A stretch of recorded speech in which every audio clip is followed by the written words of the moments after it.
Tanto o Hulk de Ang Lee quanto o incrível Hulk de Edward Norton fracassaram com os críticos e decepcionaram nas bilheterias, o que cancelou os planos da sequência para ambos os filmes. A continuação do filme de Ang Lee teria introduzido o Hulk cinza, o Abominável e o Líder, enquanto a sequência do filme de Norton teria introduzido o Hulk vermelho. No entanto, pode ser uma surpresa saber que quase houve um filme do Hulk no final dos anos 90, estrelado por Johnny Depp, que chegou muito perto de ser produzido, antes também de ser cancelado.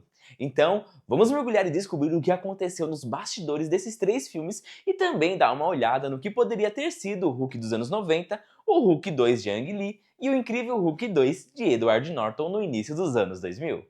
Hulk dos anos 90. A produtora de O Exterminador do Futuro e Aliens, Galeane Hurd, adquiriu os direitos do Hulk da Marvel. Ela queria fazer o filme porque via a história menos como um conto de super-herói e mais como um drama sobre um homem em conflito com sua dupla identidade. Hurd e Stan Lee contrataram o roteirista iniciante John Turman, que impressionou pelo conhecimento em quadrinhos. Sua proposta foi inspirada na série Contos de Impressionar, que mostrava o Hulk enfrentando o General Ross e o exército. Ele queria ambientar o filme em uma base militar e sugeriu que o pai de Bruce fosse a origem de sua dor e raiva, mas o estúdio rejeitou essa ideia. Turman trabalhou quase 2 anos no roteiro, entregando 10 versões, mas nenhuma agradou à Universal. Então Hurd chamou seu marido, Jonathan, que havia trabalhado em Jumanji. A Universal esperava repetir o sucesso do filme.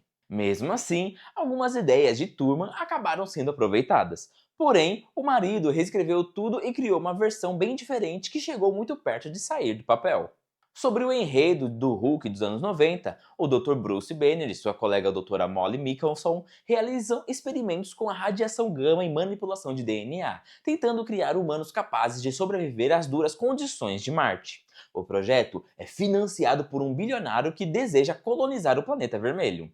Para os testes, 3 condenados no corredor da morte são escolhidos. Eles têm seus genes combinados com os de insetos e depois são expostos à radiação gama. Durante uma tentativa de fuga, o experimento dá errado e Bruce acaba atingido pela radiação junto com os prisioneiros. Os três conseguem escapar e começam a se transformar lentamente em monstros insetos. Desesperados por uma cura, sequestram o filho da doutora Molly para forçá-la a criar um antídoto. Enquanto tenta resgatá-lo, Bruce descobre seus novos poderes como Hulk, mas também passa a ser perseguido por agentes do governo.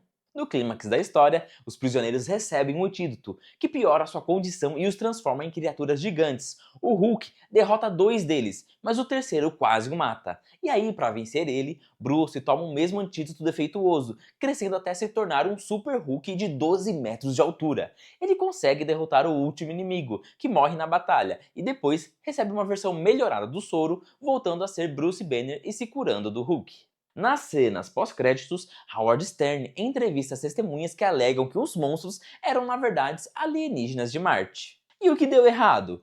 O diretor, Joe Johnson, deixou o projeto para comandar o filme O Céu de Outubro. Com isso, o roteirista tentou convencer a Universal a deixá-lo dirigir o filme como sua estreia. O especialista em efeitos especiais Steve Johnson, responsável por criar o Slimer em Os Caçadores Fantasmas, foi contratado para dar vida ao Hulk e aos vilões insetoides gigantes. Como a tecnologia de CGI dos anos 90 era limitada, a ideia era usar atores em trajes e animatrônicos na maioria das cenas, deixando o CGI apenas para momentos que não poderiam ser feitos de forma prática, em um estilo semelhante a Jurassic Park. A equipe chegou a construir enormes animatrônicos, incluindo um Hulk gigante de 9 metros totalmente funcional para o clímax do filme, além de desenvolver uma técnica inflável para mostrar a transformação de Banner em Hulk. Atores como Greg Sportley de The Rock e Lars Williams de Mortal Kombat seriam os presidiários vilões, enquanto o papel de Hulk nunca foi oficialmente escalado, embora Johnny Depp fosse o favorito para estrear o longa. No entanto, a Universal ficou insegura com o orçamento, que ultrapassou os 100 milhões de dólares, e com o fato de um diretor iniciante comandar uma produção tão cara. Após gastar 20 milhões de dólares no desenvolvimento, o estúdio decidiu cancelar o projeto para reescrever o roteiro e tentar reduzir os custos. O Hulk de Ang Lee. O roteiro passou por várias reescritas até que o diretor Ang Lee assumiu o projeto no início dos anos 2000, recusando o Exterminador do Futuro 3 para comandar o filme. Nessa época, o CGI já tinha evoluído o suficiente para que ele optasse pelo uso de captura de movimento para dar vida ao Hulk, chegando até a atuar pessoalmente como referência para a criatura. Para Bruce Banner, Lee queria Billy Crudup, que mais tarde faria o Dr. Manhattan em Watchmen. Chegaram a ser feitos testes em CGI com Crudup como Hulk, mas o ator desistiu, sendo substituído por Eric Bana. Bana descreveu as filmagens como extremamente sérias, com um set silencioso e sombrio, já que Ang Lee dizia que estavam produzindo uma tragédia grega. O crítico Roger Ebert elogiou o diretor por tentar explorar os temas mais profundos da história, como a relação entre Bruce e seu pai, em vez de apenas apostar em ação e efeitos visuais. No entanto, a técnica de tela dividida usada por Lee para imitar os quadrinhos recebeu opiniões mistas. O grande problema foi o timing. O filme estreou logo após o sucesso de Homem-Aranha de 2002. Muitos fãs esperavam algo semelhante, mas encontraram uma trama pesada sobre traumas reprimidos e um relacionamento abusivo entre pai e filho. Antes mesmo da estreia, o roteirista James Chamos chegou a ligar para Ang Lee dizendo que achava que estavam com problemas, pois acreditava que o Homem-Aranha havia definido o padrão para os novos filmes de super-heróis, do qual Hulk se afastava bastante. Apesar de abrir bem nas bilheterias, o longa sofreu uma queda drástica já na segunda semana por conta do boca a boca negativo. Hulk 2! O roteirista James Chamos começou a planejar uma continuação em que Bruce Banner buscaria refúgio em uma reserva indígena afetada pela radiação gama, causada por despejo radioativo ilegal encoberto pelo governo. O vilão, Talbot, retornaria tendo sobrevivido aos ferimentos do primeiro filme graças ao Samuel Sterns. Após experimentar em si mesmo, Sterns se transforma no vilão líder, adquirindo grande inteligência. Em busca de vingança contra Banner, Talbot se ofereceria como cobaia para o programa de super soldados Gama, transformando-se no Abominável com o DNA do Bruce. Enquanto isso, Banner continuaria lutando com seus demônios internos, resultando no surgimento do Hulk cinza, inteligente, articulado e astuto, mas menos forte e sem a fúria do Hulk verde. O conflito central seria Bruce tentando retomar o controle e trazer de volta o Hulk clássico para enfrentar o Abominável e o líder e salvar a reserva indígena. O Incrível Hulk! Após a recepção mista do Hulk de Ang Lee, a Marvel Studios readquiriu os direitos do personagem, embora a Universal tenha mantido a distribuição. Como o MCU havia começado com o Homem de Ferro, a Marvel quis se afastar do estilo de Ang Lee e dar ao Hulk um tom mais próximo de Homem de Ferro. A ideia não era recontar a origem de Bruce Banner, mas fazer algo que fosse meio reboot, meio sequência. Para dirigir, a Marvel contratou Louis Leterrier, de carga explosiva, que inicialmente queria dirigir Homem de Ferro, mas acabou sendo colocado em Incrível Hulk, já que Jon Favreau havia assumido outro projeto. Quando as filmagens estavam prestes a começar, Leterrier achou que o roteiro ainda precisava de ajustes. Ele compartilhou essa preocupação com Edward Norton, convidado para viver Bruce Banner. Norton aceitou o papel, mas também pediu para reescrever o roteiro pessoalmente. Edward Norton tem um histórico de intervir e reescrever os filmes em que atua. Em A Outra História Americana, depois de uma exibição teste positiva, o estúdio recebeu notas de Norton com sugestões de mudanças. O diretor, Tony Kaye, recusou e Norton assumiu a edição, ameaçando não participar da divulgação se não pudesse recortar o filme. O estúdio aceitou essa intervenção e Norton aumentou seu papel, o que, segundo o diretor, prejudicou a integridade da obra a ponto dele tentar retirar o seu nome dos créditos.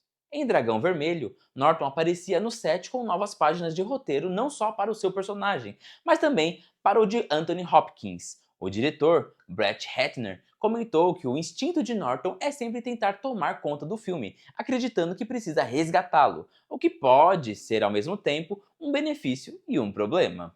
No Incrível Hulk, Norton reescreveu o roteiro antes das filmagens e continuou mudando durante a produção, o que gerou atritos com o diretor e os colegas de elenco.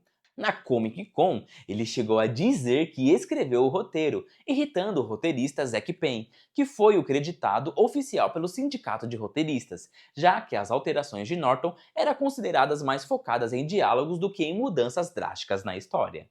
A Marvel acabou cortando 70 minutos de material, que davam mais profundidade aos personagens, mostrava melhor as motivações e exploravam os conflitos internos de Bruce Banner. Entre as cenas removidas estava a abertura em que ele tentava se suicidar no Ártico, situação que mais tarde foi mencionada por Mark Ruffalo em Vingadores. A cena acabou saindo porque os flashbacks espalhados pelo filme sobre a origem do Hulk não agradaram ao público de teste e foram reorganizados nos créditos iniciais, substituindo a tentativa de suicídio. Insatisfeito, Norton ameaçou repetir o mesmo comportamento de A Outra História Americana e se recusar a promover o longa se as cenas não voltassem. A Marvel não cedeu, pois queria um filme com menos de 2 horas e tinha receio de repetir a recepção negativa do Hulk de Ang Lee, que também explorava muito o lado psicológico.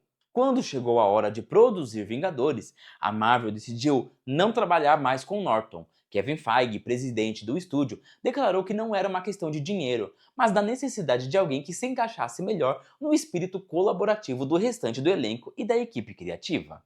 O Incrível Hulk 2. Antes de Edward Norton ser substituído, o diretor Louis Leterrier já planejava uma sequência.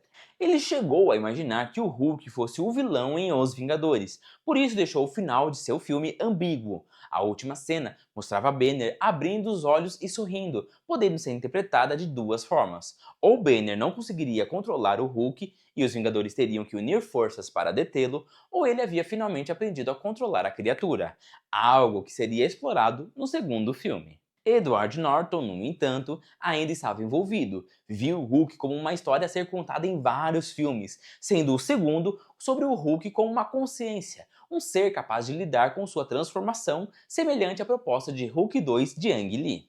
A sequência de Leterrier incluiria o vilão líder, introduzido no primeiro filme ao obter o sangue de Banner em um corte em sua testa, além do Hulk cinza. O filme também traria múltiplos Hulks vermelhos liderados pelo General Ross. Apesar de ter um desempenho razoável nas bilheterias, o Incrível Hulk não foi um grande sucesso, o que levou a Marvel a adiar a sequência. Problemas ali entre a Marvel e a Universal, que detinham os direitos de distribuição do personagem, também dificultaram a produção de um novo filme. Há relatos de que a Marvel teria readquirido esses direitos, o que abriria caminho para um filme futuro solo do Hulk estrelado por Mark Ruffalo como a Criatura Verde.